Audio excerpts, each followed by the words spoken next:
et ensuite on pourra avancer. Amen. Quelqu'un dit après moi, bataille de la foi. OK. La première chose que j'ai expliqué, j'ai voulu poser comme fondement dimanche passé, je disais que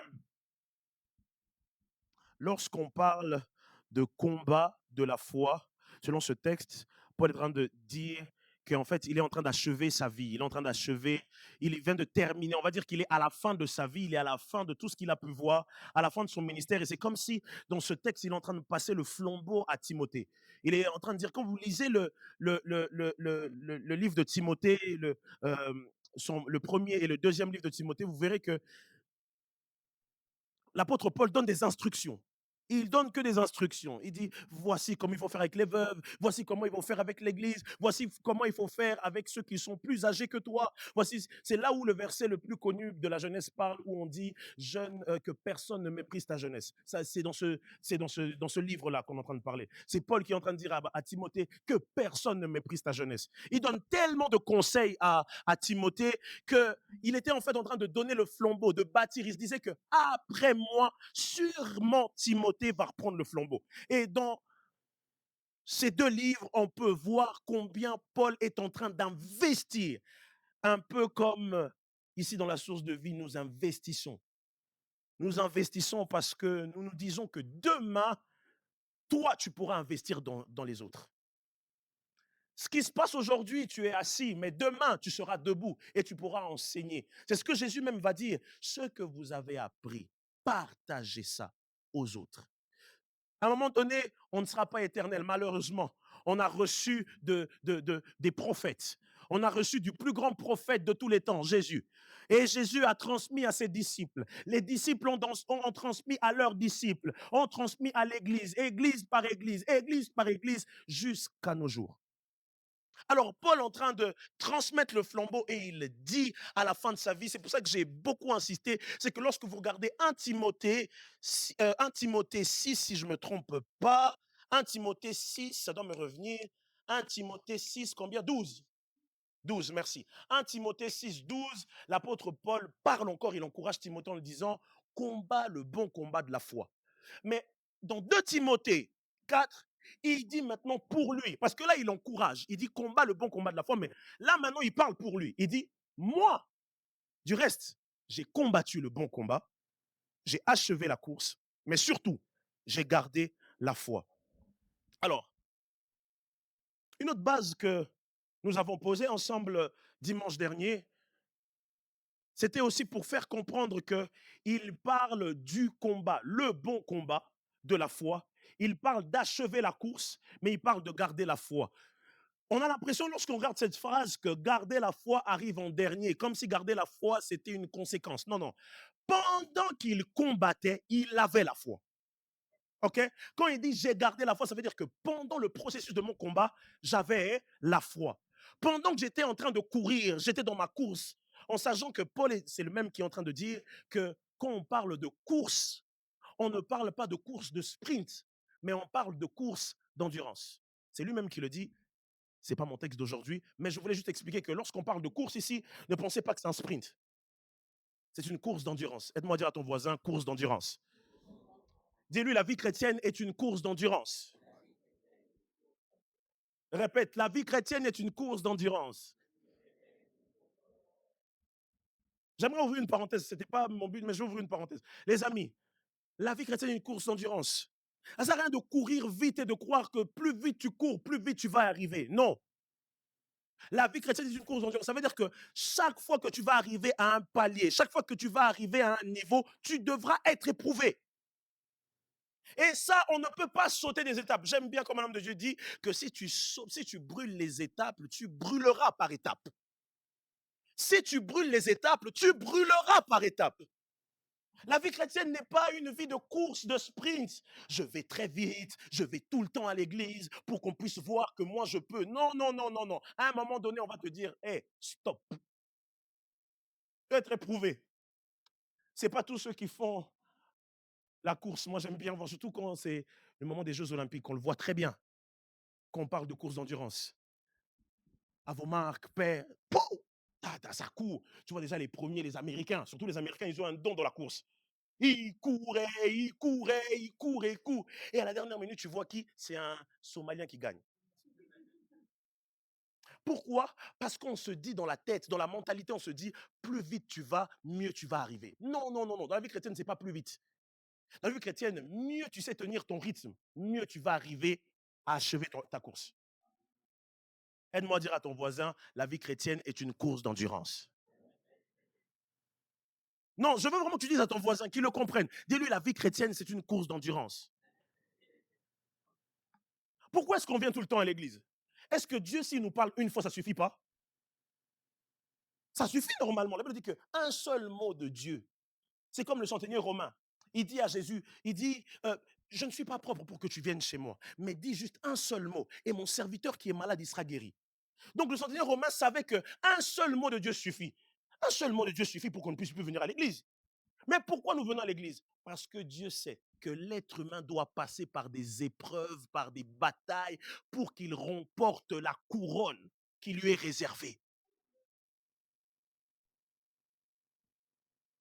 Ça va? Ok. Donc je voulais vraiment mettre ça encore et expliquer que l'apôtre Paul est, quand on parle, j'ai combattu le bon combat, j'ai achevé, il arrive vraiment à la fin de sa vie. Ok? Vraiment à la fin de sa vie, avec tout ce qu'il a expérimenté avec Dieu, il dit, voici la conclusion que je fais. J'ai combattu le bon combat, j'ai achevé la course, mais surtout, j'ai gardé la foi. Je l'ai dit la semaine passée, en théologie, il y a ce qu'on appelle... non, c'est pas ça. C'est qu'en théologie, on fait attention. En théologie, on dit que chaque mot placé dans les Écritures ont un sens et ont un but. Quand vous regardez, j'ai combattu le bon combat, j'ai achevé la course, j'ai gardé la foi. Normalement, on aurait pu dire même j'ai gardé la foi en premier. Parce que la Bible dit, la Bible nous fait comprendre que recherchez d'abord le royaume et le reste vous sera donné par-dessus. Normalement, il devait normalement primer d'abord la foi. Il devait d'abord mettre sa foi en premier. Mais pourquoi est-ce qu'il met la foi dans cette phrase en dernier? C'est pour montrer que, en fait, même si la course, même si les combats, le plus important, c'est pas le combat. Le plus important, c'est pas la course. Mais le plus important, c'est la foi. Quelqu'un me comprend? Le plus important, c'est pas que tu saches te battre. Le plus important, c'est pas que qu'on puisse voir que, oh, tu as une opportunité. Le plus important, c'est que malgré les opportunités, que tu restes avec Dieu. Quelqu'un comprend? Ok. J'ai aussi expliqué rapidement, j'ai même plus de temps. J'ai expliqué aussi rapidement le lien entre la foi et, le combat plutôt et bataille, parce que la thématique de notre série, c'est les batailles de la foi. L'apôtre Paul parle du bon combat. En fait, nous devons le savoir en tant qu'enfants de Dieu, il y a un seul combat, mais plusieurs batailles que nous devons mener. Il y a un seul combat et plusieurs batailles. Et ce que j'ai dit, c'est que le combat a été remporté à la croix. OK? La Bible dit que Jésus s'est fait malédiction pour que nous puissions être bénédiction. La Bible dit que le châtiment qui nous était réservé est tombé sur lui. Jésus a vaincu la mort. Il a tout vaincu. C'est pour ça que je disais que nous ne combattons pas pour la victoire, mais nous combattons dans la victoire. Donc au niveau du combat, nous n'avons pas besoin.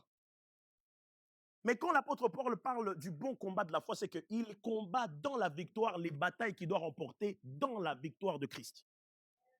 OK? Christ a gagné. Christ a vaincu. Tout ce que nous le recevons par le moyen de la grâce. Mais nous le recevons parce que nous sommes en lui et nous combattons dans sa victoire. Est-ce que c'est compris? Nous combattons dans la victoire. Ça veut dire que nous, ce qui nous, ce qui garantit la victoire, ce qui fait que nous avons la victoire, c'est parce que Jésus a gagné. Toute victoire qui est en dehors de Jésus n'est pas une victoire, n'est pas un bon combat de la foi. Je vais répéter. Toute victoire qui est en dehors de la victoire de Jésus n'est pas un bon combat de la foi. Parce que lorsqu'on parle du bon combat de la foi, on fait allusion au fait que le combat dont nous sommes en train de faire, c'est un combat de la foi. C'est-à-dire que c'est un combat basé sur le fait que nous croyons que Jésus a gagné et nous combattons dans sa victoire pour ne pas être perdant, mais pour être gagnant selon ce que lui, il a fait à la croix. OK? C'est pour ça que nous allons parler de plusieurs batailles. Parce que dans plusieurs batailles, on peut voir quel est le mauvais combat et quel est le bon combat. Ça va jusqu'à présent? OK. La semaine passée, j'ai commencé sur la première bataille qui était, qui se rappelle, je n'ai même pas développé, c'est pour ça que vous ne vous rappelez plus. Bataille émotionnelle. OK? Je vais développer bataille émotionnelle aujourd'hui, je vais le développer pour qu'on puisse être tous sur la même longueur d'onde. Et puis, si tout va bien, par la grâce de Dieu, je commencerai la deuxième qui est bataille des faux raisonnements. Dis à ton voisin, est-ce que tu es prêt? Maintenant, je vais la poser la question. Il t'a répondu quoi? Là, ton voisin, dis-lui, est-ce que tu es prêt?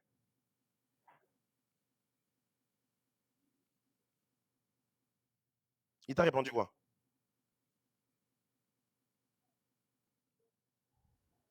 Oh, réponds encore. Dis à ton voisin, est-ce que tu es prêt? Il t'a répondu quoi? Il est prêt? OK. Nous allons parler aujourd'hui des batailles émotionnelles.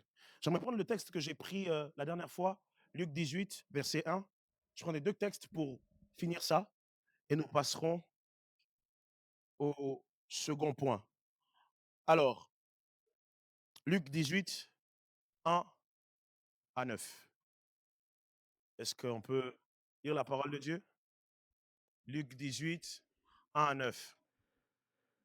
Merci beaucoup.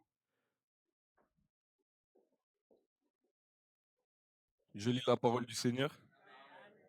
Jésus leur adressa une parabole pour montrer qu'il faut toujours prier et ne point se relâcher. Il dit, il y avait dans une ville un juge qui craignait point Dieu et qui n'avait d'égard pour personne. Il y avait aussi dans cette ville une veuve qui venait lui dire, fais-moi justice de ma partie adverse. Pendant longtemps, il refusa, mais ensuite il dit en lui-même, quoique je ne craigne point Dieu et que je n'ai d'égard pour personne, néanmoins, parce que cette veuve m'importune, je lui ferai justice, afin qu'elle ne vienne pas sans cesse me rompre la tête. Le Seigneur ajouta, entendez ce que dit le juge inique. Et Dieu ne fera-t-il pas justice à ses élus qui crient à lui jour et nuit, et tardera-t-il à leur égard? Je vous le dis, il leur fera promptement justice. Mais quand le Fils de l'homme viendra, trouvera-t-il la foi sur la terre? Il dit encore, cette parabole en vue de certaines personnes se persuadant qu'elles étaient justes et ne faisant aucun cas des autres. Parole du Seigneur. Est-ce qu'on peut acclamer la parole du Seigneur? Merci beaucoup. Allez. Ici, Jésus est en train de donner cette parabole. Il dit qu'un homme avait, enfin, une femme, une veuve, allait importuner chaque fois un juge pour lui dire, s'il te plaît, fais-moi justice. S'il te plaît, j'ai besoin que tu puisses. Comment on appelle chaque fois que, comment on appelle ça? Quand un président gracier, voilà, on va dire gracier. Non, il y a un terme comme ça, amnistie, je ne sais plus comment on appelle ça. Il y a un terme politique comme ça qu'on dit. Mon politicien, tu m'as pas aidé là, vraiment. Amnistie, je crois que c'est un truc, faire grâce, je ne sais plus. Gracier, gracier? Bon, ok. Gracier. Amnistie, voilà, c'est ça, c'est ce mot-là que je cherchais. Voilà. On a quand même été à l'école. Gracier. Dis, s'il te plaît, fais-moi une grâce.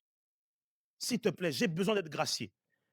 Et le juge disait, non, non, non, moi je ne peux pas, non, non, non. Ce qui est intéressant, c'est que malgré les non, la femme a quand même continué.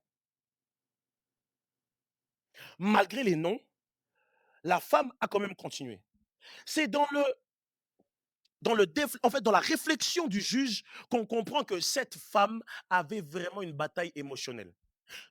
En fait, écoutez, la bataille émotionnelle n'est seulement pas liée au fait que ça tape le cœur. Vous savez, il y a des soucis que vous pouvez développer juste parce qu'il y a une situation que vous n'arrivez pas à régler.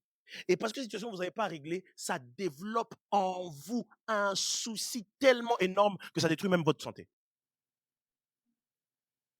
Est-ce que vous comprenez? C'est que tu prends tellement cette situation à cœur que ça te détruit émotionnellement. Vous savez, il y a des genres de, il y a ce genre de personnes, je suis sûr que vous en connaissez peut-être deux ou trois personnes comme ça. C'est que il suffit que cette personne n'ait pas le travail. Dès qu'il n'a pas le travail, toute sa vie, on dirait qu'elle est bloquée. C'est-à-dire que pas de travail, ça veut dire qu'il se sent tellement mal, il n'a plus envie de vivre. Ou bien il a le travail, mais il suffit qu'il n'ait pas la voiture. Oui, il a la voiture, mais il suffit que ce jour-là, il est célibataire. Alors il commence à avoir des goûts. En fait, il n'a pas rompu avec quelqu'un. Mais parce qu'il est seul et que cette situation, il n'arrive pas à le changer. Cette situation se transforme en bataille émotionnelle. Du coup, quand il a mal, c'est au niveau de tes émotions. C'est plus au niveau du fait que, oh, il faut, il faut. Il n'y a rien qui le motive si ce n'est que l'intérieur. Et cette femme, par rapport à cette situation, c'est justement dans la réflexion du juge unique qu'on voit ça. Il est en train de dire, ah, malgré que je ne crois pas en Dieu, mais cette femme, cette souffrance que je vois d'elle, je me dois de la gracier. Les amis, il y a beaucoup de situations que nous vivons qui malheureusement détruit. Ça détruit en fait nos émotions. Ça détruit nos émotions. Par exemple, tu vis par exemple un problème au travail et à cause de ça, tu ne peux plus pardonner. À cause de ça, tu ne sais plus faire du bien parce que tu te dis ce qui s'est passé au travail, bah, c'est exactement ça. À cause de ça, je n'ai plus envie. C'est une situation qui n'avait rien à voir avec le pardon, mais parce que ça t'a touché émotionnellement, tu ne veux plus pardonner. Une situation qui n'avait rien à voir avec le fait de pardonner, mais juste parce que ça t'a touché, même, ce qui est bizarre, c'est que c'est même pas ton histoire, c'est l'histoire d'un voisin, mais parce que ça t'a tellement touché émotionnellement, tu décides comme c'est là, moi vraiment, c'est fini. Il y a des femmes qui se sont décidées de ne plus se marier parce qu'elles ont entendu dans un podcast ce qu'un homme a pu faire à une autre femme. Il y a des hommes qui décident de plus se marier parce qu'ils ont entendu sur TikTok un homme qui s'est dit le jour de mon mariage, j'ai attrapé ma fiancée.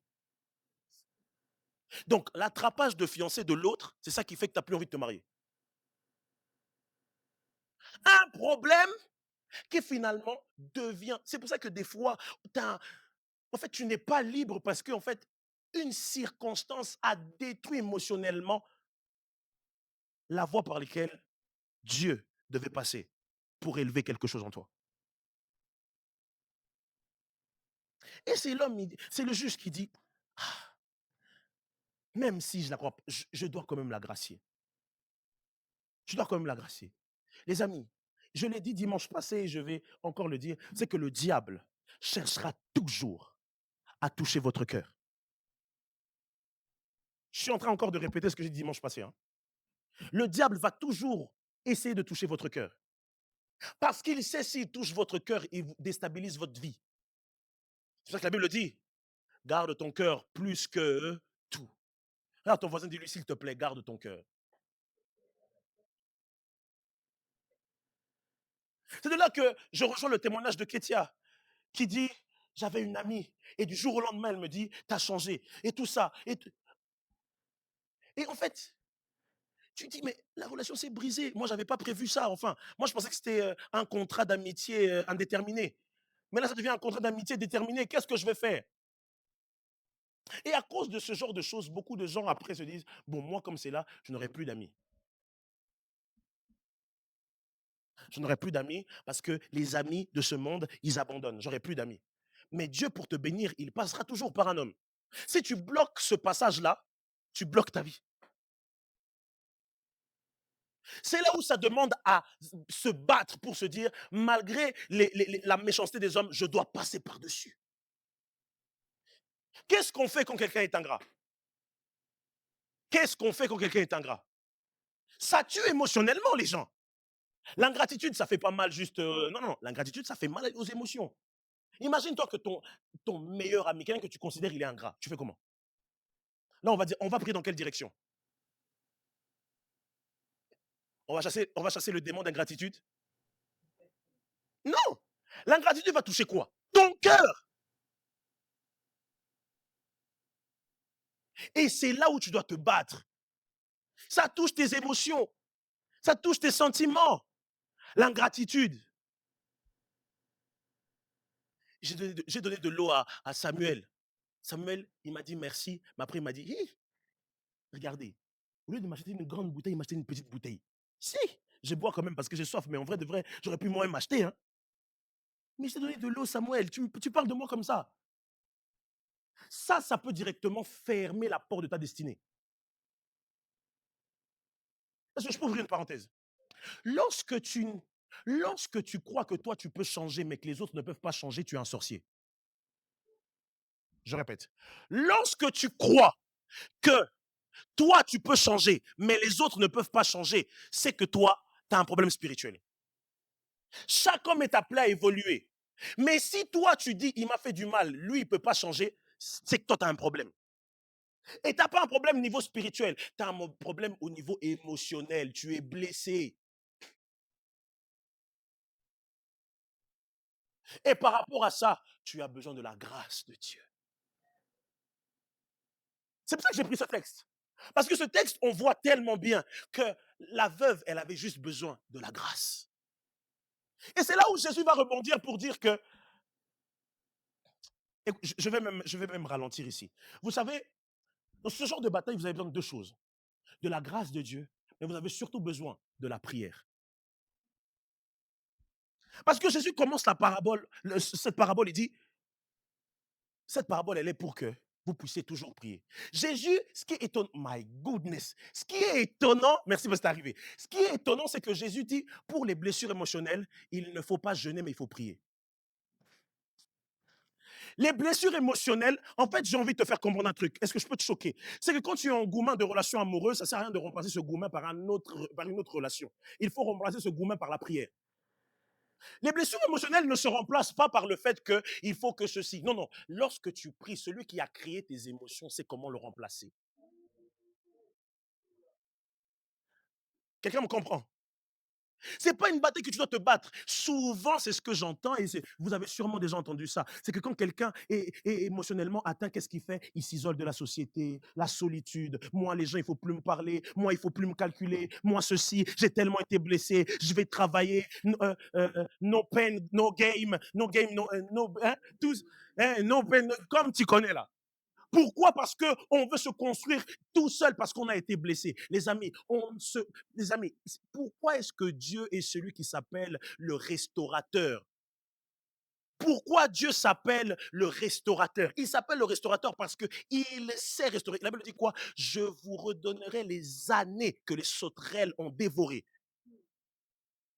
Émotionnellement, vous ne pouvez pas. Jésus montre que devant une situation compliquée, au niveau émotionnel, il faut prier. La première chose que vous avez besoin, c'est la grâce de Dieu. Mais la grâce de Dieu, on l'obtient comment? Dans la prière. Je vais encore je vais encore être équilibré. Je ne parle pas de la grâce de Dieu du fait que nous avons tous été sauvés par grâce. OK? Mais je parle d'avoir la grâce de Dieu par rapport à la situation dans laquelle tu passes. Quand on parle d'une grâce, on demande que Dieu puisse intervenir, on demande sa faveur dans la situation. C'est dans ce contexte-là que je dis qu'il faut la grâce de Dieu dans la prière. OK? Mais il ne faut pas seulement la grâce de Dieu dans la prière. Il ne faut pas seulement prier. La troisième chose, enfin la deuxième, la troisième chose, non, enfin, non. Il faut la grâce de Dieu dans la prière. Donc les deux sont liés ensemble. Donc c'est la deuxième chose. OK? Il faut la grâce de Dieu dans la prière. Mais la deuxième chose, il faut la foi fervente. Parce que le texte est un peu bizarre. Reprends-moi encore le texte. Le texte est trop bizarre. 8. Voilà. Non, monte 7. 7. Regardez le texte. Dieu ne fera-t-il pas justice à ses élus? Là, Jésus est en train de conclure la parabole, ok, en disant ceci. C'est que si l'homme l'a fait pour la femme, la veuve, est-ce que Dieu ne fera-t-il pas justice à ses élus qui crient à lui jour et nuit? Et ne tardera-t-il pas à leur égard? Vous voyez, là, Jésus est en train de dire par la prière, le fait de crier jour et nuit dans la prière, c'est figure de style pour dire que le fait qu'ils sont en train de prier le matin comme le soir. Ok? Jésus dit qui prie jour et nuit. Prochain texte. Je vous le dis, il fera promptement justice. Donc, Jésus est en train de dire, par rapport à la question d'avant, il dit, il va le faire. C'est sûr, si vous priez, si vous demandez sa grâce, si vous demandez sa faveur, Dieu va accorder sa faveur. Mais quand le Fils de l'homme reviendra, trouvera-t-il la foi sur la terre? Jésus, entre la justice de la femme et la foi, quel est le lien? Parce que Jésus sait que lorsque vous avez une blessure émotionnelle, la première des choses que le diable fera toujours, c'est de descendre et de détruire votre foi. Tu es engouement. J'aime trop ce mot. Rupture amoureuse. Chagrin d'amour. Non, vous voyez, là maintenant le pasteur il connaît nos codes. Hein? Là maintenant il connaît. Tu es en gourmet. Mais le gourmet n'a rien à voir avec la foi. Le gourmet n'a rien à voir. C'est normal, vous êtes en relation avec quelqu'un et vous, c'est fini, c'est fini. Ça n'a rien à voir avec le fait que tu crois en Jésus. Mais le diable fera tout pour te dire, comme tu es en chagrin d'amour, c'est mieux que tu ne pries pas. Comme tu es en chagrin d'amour, c'est mieux. Va pas à l'église. Et, et en plus, si la sœur, elle était parmi nous. Oh! Oh! Le diable va te montrer que, hey, c'est mieux, reste chez toi. Si elle vient à l'église, tu vas la voir, reste chez toi. Et le diable va te pousser plus loin. Là, maintenant, j'étais aux côtés des garçons, maintenant, je vais aux côtés des filles. Le diable va même aller plus loin. Il va dire, ah, comme là, Goumin, Promax, comme c'est là, mets-toi sur ton 31, maquille-toi comme jamais, on flic, viens à l'église en talent et montre-lui que, malgré le Goumin, tu es super belle et il a raté. Du coup, quand tu viens à l'église, tu ne viens plus pour la foi, mais tu viens parce que tu as un problème émotionnel. Du coup, lorsque Dieu veut te bénir, il dit, oh, j'étais venu pour te bénir, mais je te vois que toi, tu es venu en fait pour faire la guerre à l'autre. Est-ce que la bénédiction va venir ou pas? Parce que tu n'es pas disposé. C'est ça la bataille émotionnelle. Malgré ça, je ne viens pas à l'église parce que j'ai un gourmand, je viens à l'église parce que je crois que Jésus est là et il est prêt à me donner quelque chose de nouveau. Et ça, c'est ta bataille à toi, c'est ma bataille. Tous les jours quand je viens à l'église, je ne viens pas pour un homme, je viens pour Dieu. Or, quand je viens ici, je m'en fous qui prie pas. Moi, je prie. Parce qu'il a dit, il faut prier et ne point se relâcher. Quelqu'un me comprend? Je ne viens pas parce que, oh, mais tu sais, oh, mais tu sais, des fois, il me regarde mal, moi, je comprends pas, moi, je ceci. Hé, la persécution, elle est pour tout le monde.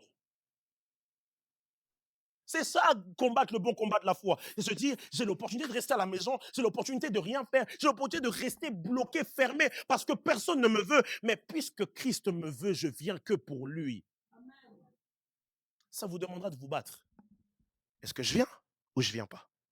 Est-ce que je viens ou je viens pas? Est-ce que je viens ou je viens pas? Et c'est là où il faut faire comme Marie, prendre la bonne part, venir uniquement pour lui. Bataille émotionnelle. Première chose qu'il faut faire quand on rencontre ce genre de bataille. Prier afin de recevoir sa grâce. Le deuxième point, c'est avoir une foi fervente. Et vous savez ce qui est bon dans tout ça, c'est que la foi, on peut aussi la demander dans la prière. Retrouve-moi ce texte. Là où les disciples parlent à Jésus. Je crois que c'est dans Luc 7. Je crois que c'est dans Luc 7 si je ne me trompe pas. Dans Luc 7 ou Luc 11. Luc 5 peut-être. Où Jésus va dire, à, Jésus va parler à ses disciples. Et ses disciples vont dire, Maître, s'il te plaît, augmente-nous la foi. Oh, Luc 17. Luc 17, 5. Voilà, j'y étais presque. Les amis, les apôtres dirent au Seigneur, augmente-nous la foi. C'est par rapport à ce texte que je me suis posé la question. Je me suis dit, notre foi, elle peut baisser, quoi. Oui. Tu ne seras pas toujours au top au niveau de ta foi. Mais tous les jours, s'il te plaît, fais cette prière. Ça, c'est la prière de gens qui sont humbles. La prière de ces personnes qui se disent, sans Dieu, je ne peux pas. S'il te plaît, Seigneur, augmente-moi la foi. Tous les jours, je marche, je ne sais pas qui je rencontre. Tous les jours, je marche, j'ai des personnes qui sont contre moi. Tous les jours, je marche, j'ai des épreuves à répétition. Seigneur, par rapport à toutes ces épreuves, même au travail, s'il te plaît, augmente-moi la foi. C'est orgueilleux de croire que tu ne pourras jamais perdre la foi. Je vais le dire. C'est orgueilleux de croire que malgré tout, tu ne pourras... Nous sommes tous susceptibles ici, nous sommes tous la cible du diable pour qu'on puisse perdre la foi. Un apôtre qui marchait avec Dieu, Pierre, il était avec Jésus. Il était avec Jésus. S'il vient. Il était avec Jésus. Jésus, homme de miracle. Jésus guérit les malades. Jésus, comme ça, main dans la main, alliance avec Dieu. Jésus marche avec lui à gauche. On va ressusciter Lazare. Et puis, on ressuscite. On va là-bas, 5,2%. Puis, on va là-bas. Oh non, Jésus, Jésus, les dreadlocks de Daniel. Oh. Quand il y a un problème, avec les apôtres, le premier qui vient parler, qui dit, Jésus, hein, il n'y a pas à manger, comment on fait? Pierre.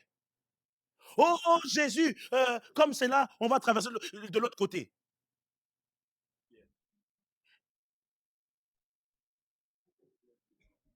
Pierre.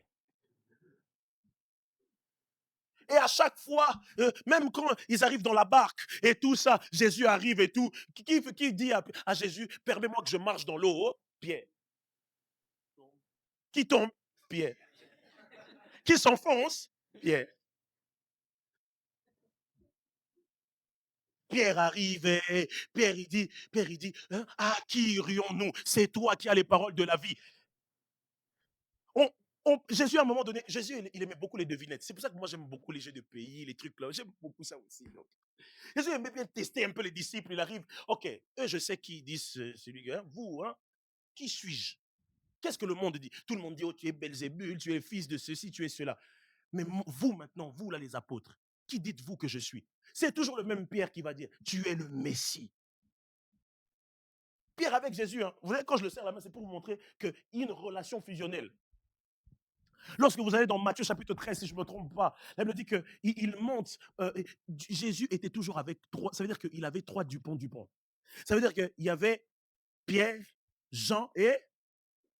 Oh, Pierre, Jean et... Mais dites non. Alors, Jacques. Toujours Dupont avec Jésus. C'est le même Pierre à la montagne de transfiguration qui dit à Jésus, c'est mieux qu'on reste ici. Hein? Les choses de la terre, là, c'est nul. C'est l'apôtre qui voit Jésus, Moïse et Élie. Mais c'est le même apôtre avec Jésus que le diable réclame. Trouve-moi le texte, s'il te plaît.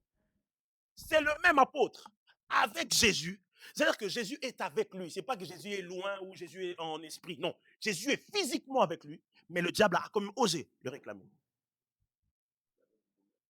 Il devait avoir des gourmands.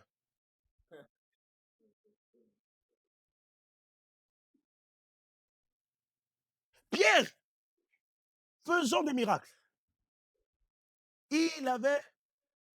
Cherche encore. Cherche encore, tu n'as pas trouvé. Cherche. Malgré tout ça, Pierre était avec Jésus. Mais Jésus va lui dire, j'ai vu le diable te réclamer. Voilà, merci votre attention, s'il te plaît. Simon, Satan vous a réclamé pour vous cribler comme le froment. La suite.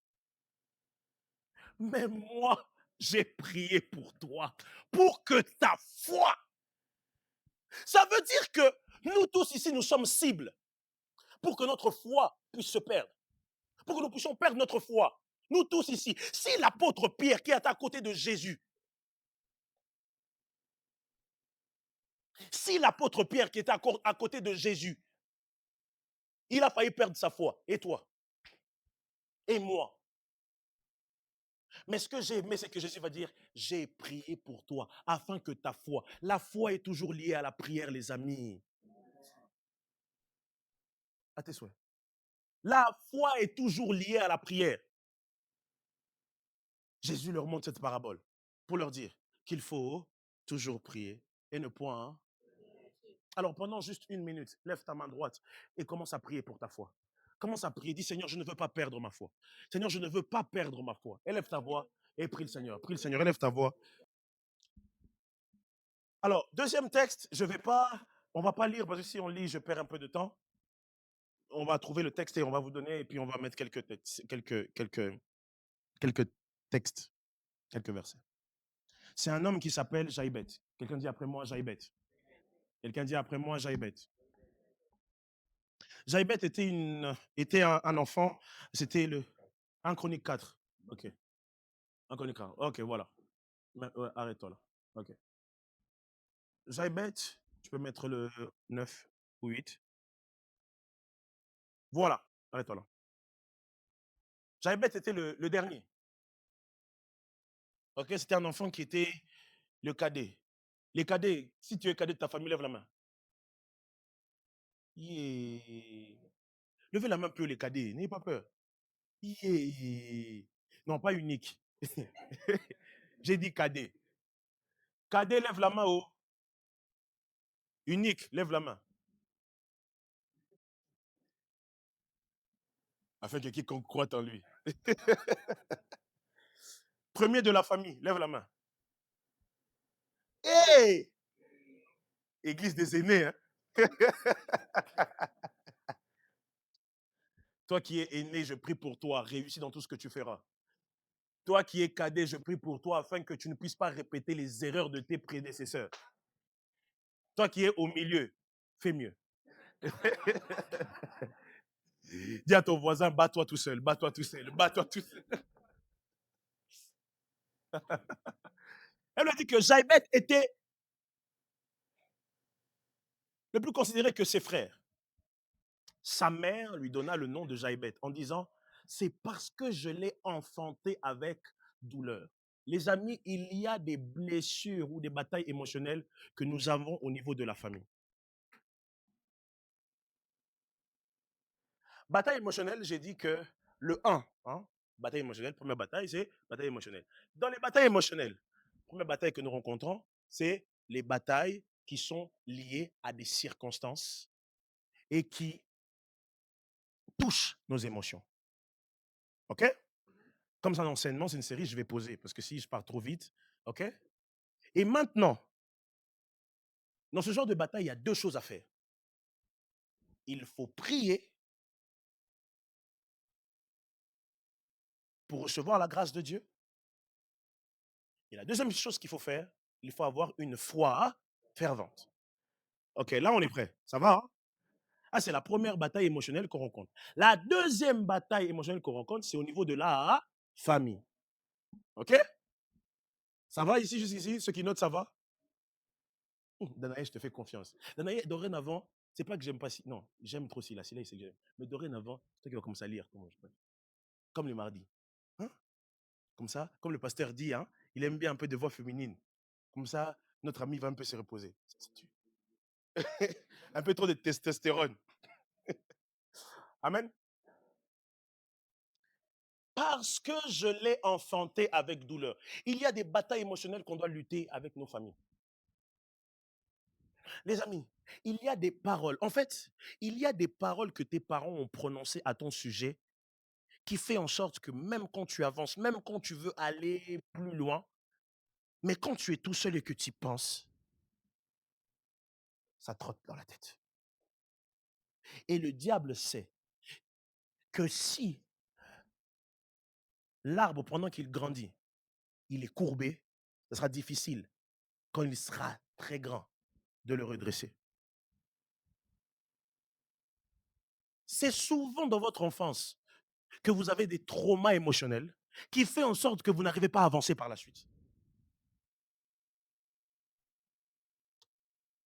Quand vous regardez les grands noms de la Bible, quelqu'un comme Moïse, Moïse, on voulait déjà la battre quand il était petit. Jésus, on voulait aussi la battre quand il était... Parce que le diable sait que tout ce qui grandit, s'il n'est pas perturbé, il réussit.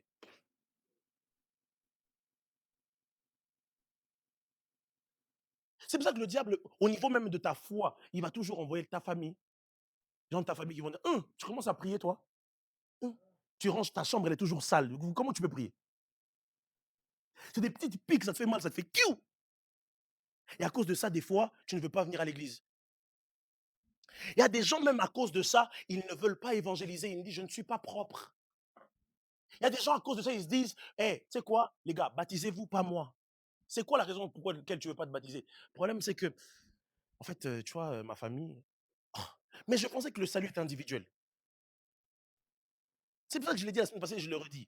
Les amis, si nous devons attendre d'être clean, personne ici servira Dieu. Personne. Jésus savait en quoi il s'engageait. En fait, il savait qu'il s'engageait et il mettait ensemble des pécheurs pour faire quelque chose de parfait. Oh, Lord. Les amis, celui qui prêche là, celui qui vous prêche ce matin, il est vraiment pas parfait. Ouf, il est vraiment pas parfait. Même dans son élocution, des fois, il n'est pas parfait. Vous en faites pas, j'ai ma femme pour me rappeler. Tu as dit le, tu as dit là. Moi-même, je commence à complexer. Lorsque je prêchais, je me dis, mais c'est comme ça que Dieu choisit ses serviteurs. C'est comme ça. Laissez-moi, s'il vous plaît, vous montrer les hommes de la Bible. Vous montrer les hommes de la Bible qui n'étaient pas parfaits, mais que Dieu a choisis.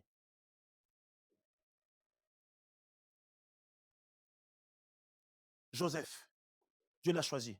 Mais Joseph n'était pas discret. Joseph parlait beaucoup. Joseph, on lui a donné Dieu lui a parlé aujourd'hui. Lui directement, Dieu m'a dit. Joseph, tais-toi. Joseph, il parlait beaucoup. Vous savez, Joseph, il n'a pas été en prison parce que c'était la volonté. Il a été aussi en prison parce qu'il parlait beaucoup. Dieu t'a parlé et tu dis à tes frères, oh Dieu m'a parlé. Tu n'as même pas peur qu'on te mette de poison dans la nourriture. Il parle trop. Mais c'est quand même lui que Dieu a choisi. Moïse, il bégayait. Bégayait, vraiment, Moïse, c'était vraiment... la Bible dit. Mais c'est quand même lui. Dieu, et Moïse dit clairement à Dieu, il montre à Dieu, il dit, je ne sais pas parler. Dieu va lui dire, je mettrai mes paroles dans ta bouche. Entre Joseph et Moïse, Joseph, c'est un défaut dans le caractère, mais Moïse, c'est un défaut physique. Mais malgré le défaut physique de Moïse, Dieu l'a quand même utilisé pour Israël.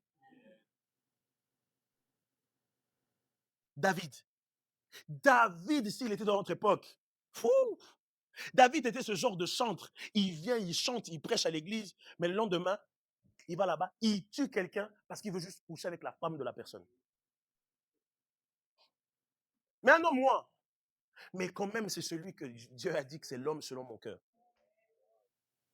Et en disant ça, je ne t'encourage pas à continuer à pécher. Mais je veux juste te dire, oui, je vais être équilibré. Parce que là, parce qu'on a parlé de David qui couche, tu vas sortir là-bas et tu vas coucher avec les gens. Tu vas aller là-bas au berger à dire coucher. Interdiction. Mets le cadenas où il faut mettre. Alors, ton voisin dit lui, abat l'impudicité. Oh, on a parlé de David qui couche. Moi aussi, je vais aller coucher. Toi! Mais malgré les imperfections, et ce que j'aime bien, c'est que David, après avoir commis ça, il revient. Il dit, en fait, tu connais mon cœur. Juge-moi, s'il te plaît, selon ta grâce. David était le seul qui n'était pas de l'époque de Jésus, mais qui pouvait avoir les révélations du type comme Christ. Et on avait un autre aussi. Un autre. Lui, c'est le meilleur. Paul. Oh là là là. Non, on a Thomas d'abord. Thomas, c'est celui, il était tellement trop rationnel. Thomas, lui, c'est tant que je ne vois pas, je ne crois pas.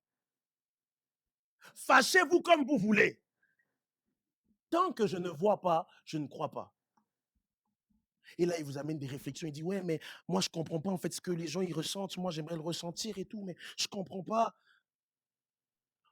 Et en fait, vous savez, ce qui est bizarre, c'est que Thomas est resté avec Jésus. Thomas a fait le ministère de Jésus 3 ans. 3 ans. 3 ans.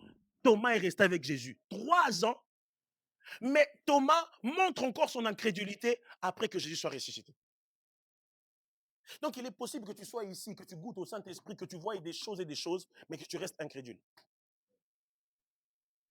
Mais quand même, malgré ça, le jour où le Saint-Esprit est descendu à la Pentecôte, Thomas, celui qui doutait, a fait partie de ceux qui ont annoncé l'évangile. Paul, un meurtrier. Paul, en fait, était ce genre de gars, on a toujours ce genre de gars à l'école, quand on était petit. C'est ce genre de gars qui ne va pas se battre. Mais il vous dit, allez vous battre, moi je suis là, je guette s'il y a un truc. Ça, c'était Paul. Paul, c'était le fin stratège. Moi, je me rappelle quand j'étais petit, j'avais tellement de complexes. Moi, je n'étais pas celui qui allait draguer les filles, mais je donnais des conseils pour que les autres aillent draguer.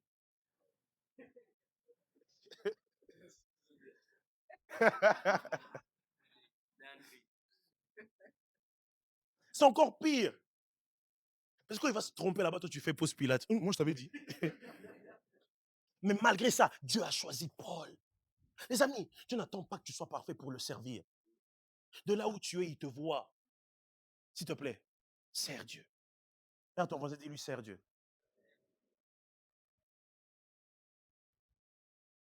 Et Jabet était celui qui n'était pas considéré.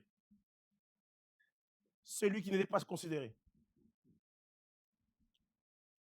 Je suis sûr, Jabet se disait ceci. Ah, comme j'ai vécu ça dans ma famille, je ferai tout pour que, quand je construirai ma famille, qu'ils ne puissent pas avoir la même vie que moi j'ai vécu. Ça, c'est Jabet. Jabet, il disait, moi j'ai divorcé, je ferai tout pour que lorsque mon fils arrivera, que lorsqu'il va se marier, que lui ne divorce pas. Ça, c'est Jabet. Et Jabet, c'est un peu notre génération à nous. Nos parents ont tellement fourni des efforts, mais quand tu regardes la vie de nos parents, tu te dis, c'est compliqué. Il y a des parents, ils sont ensemble, ils ont réussi, mais ils ont tellement eu de combats financiers et tout, ils ont tellement eu de choses. Et toi, tu es là, tu as dit, je veux faire mieux. Je veux faire mieux, je veux faire mieux. Nous sommes un peu, pas tous, mais nous sommes un peu dans cette génération de Jaïbet. Pas considérés. Pas ceci, pas cela, pas ceci. Tu n'as personne à qui tu peux te confier. Mais voici la prière de Jaïbet. Malgré ses problèmes émotionnels. Regardez ce qu'il dit. Prochain.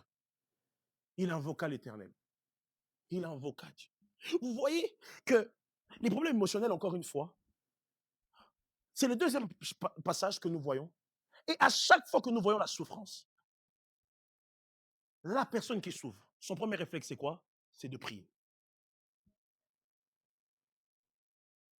Oh non, moi, mon père, il est mort. Moi, j'ai grandi sans papa.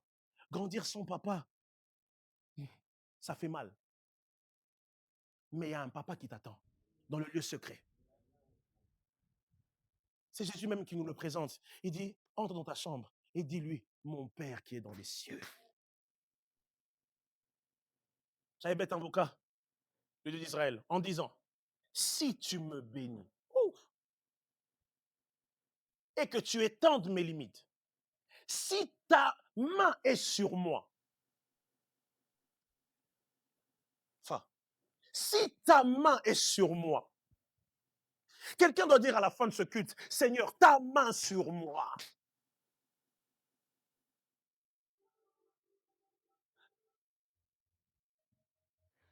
Et si tu me préserves du malheur, en sorte que je ne sois pas dans la souffrance.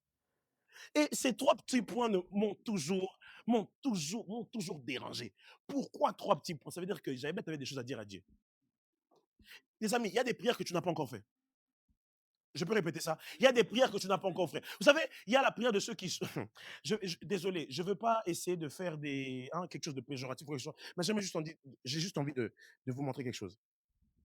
La prière de celui qui habite dans un appartement ou dans un studio n'est pas la même prière que celui qui est à Bel Air assis et qui est en train d'attendre l'aumône. Je vais répéter.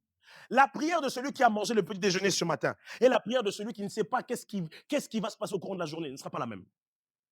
Tu ne pries pas parce que tu ne souffres pas, mon gars. Le jour où tu vas prier, le jour où tu vas souffrir. J'ai déjà vu des gens qui ne prient pas. Mais ce jour-là, il y a des gens, comme vous ne le voyez jamais à l'église, et que tu le vois un dimanche apparaître à l'église, c'est que il a commencé à souffrir celui-là.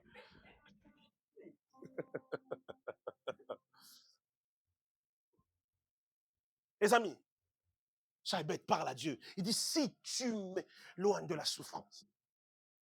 Et la Bible dit quoi? Dieu accorda ce qu'il avait demandé.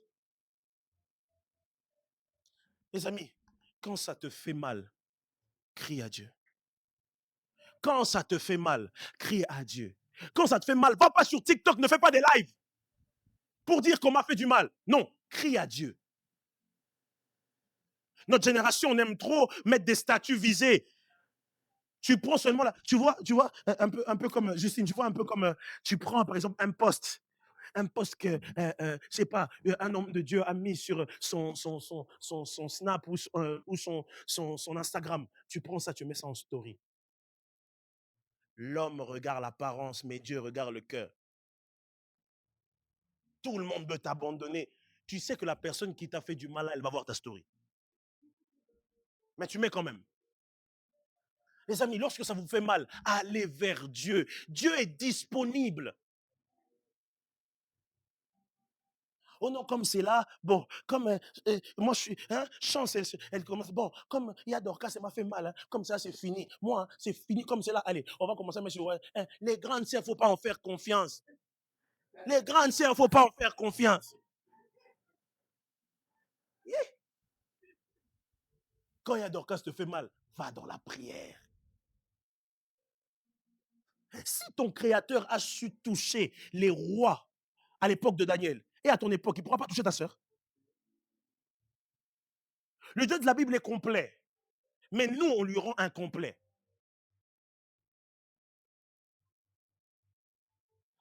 Je trouve que le pasteur, il ne me calcule pas. Les amis, fais tout pour que Dieu te calcule. Le jour où Dieu va te calculer, le pasteur va céder. Parce que le maître de la moisson n'est pas le pasteur. Le maître de la moisson, c'est Dieu. Et lorsque le maître de la moisson te voit, dis-toi qu'il mettra tout le monde favorable devant toi. Vous savez, lorsque je suis au travail ou bien lorsque c'est la rentrée, ou ma prière ultime, je fais ça tout le temps. Je dis, Seigneur, donne-moi les cœurs de mes collègues et de mes patrons. Ça vient d'être bien habillé, d'être parfumé, faire bonne figure parce que tu veux qu'on t'engage, parce que tu veux qu'on te mette dans des hautes responsabilités. Ça ne marche pas. Avec les choses humaines, si tu essayes, tu n'arriveras pas. Demain, c'est la rentrée. S'il vous plaît, je vous prie, même si tu connais déjà ta prof, ce soir, prie, dis Seigneur, donne-moi le cœur de mes professeurs. Donne-moi le cœur de mes collègues. Toi, tu as prié, tu viens, tu pries juste pour toi, dans le sang de Jésus, Amen. Tu viens, tu fais des bonnes notes, tu ne sais pas, il y a des collègues qui vont être jaloux de toi, ils voudront te faire couler. Mais si Dieu te donne leur cœur, même quand ils ont prévu faire du mal, tu diras comme Joseph, le mal qu'ils ont prévu me faire, Dieu l'a changé en bien.